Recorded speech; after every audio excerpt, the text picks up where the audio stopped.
Yes, they weren't rehoused, and certainly from the Lucan estate, as Una O'Malley wrote in her book that time, they got a notice and there was a mobile group that went out the next day, backed up by the RIC, and they put everyone to the road. And in some cases, if other tenants were told, if you take them in, you'll be evicted too. So that's why they ended up in Almore, Field and all that. But there was no rehousing project for anyone that came out of that Winnie Jimmerty wrote of, anyone coming out of Scorndock or any of those areas. The other thing I want to ask you, Sean, is going back to West, where did that farm begin? Was it Kenneduja, by Davids and Mike McGrail's, that area? Is that the stream going down there that started the big estate, or where actually did the estate start when you're going back Kenneduja? Now, most of you won't know what we're talking about. They will. The Hester's is in Talabon, and they were the first, that was the first farm in Talabon. Now, Loudon didn't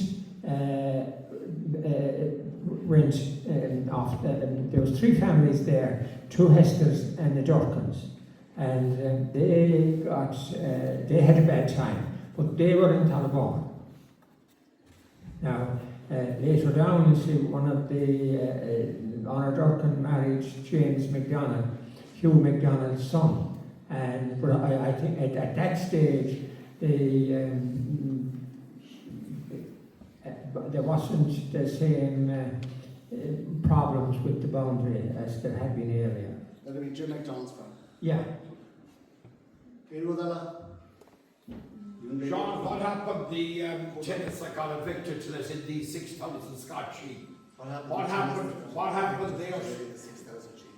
happened their stock or cattle and the little flocks they had? There's no record of that. I think that in general they wouldn't have had a lot of stock. But the sheep weren't through hill sheep. They were kept for wool rather than for meat.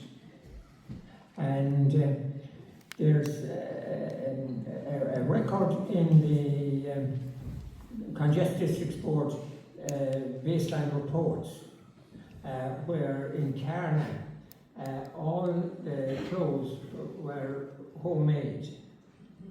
Now, if you make your shirt out of wool, it won't be very comfortable. But obviously the wool that these sheep had was very fine and it could be worn next to the skin.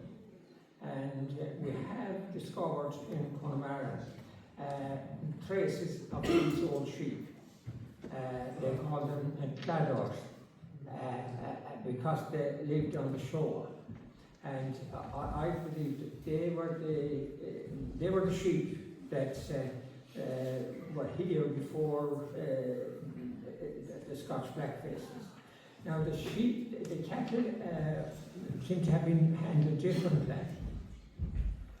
When they brought in the Kairos and the Galloways, they appear to have crossed them with the local cattle. That doesn't really have happened with the sheep. That they just got rid of the sheep, but they crossed with the cattle, and the cattle were bred up as Kairos and later down as Galloways.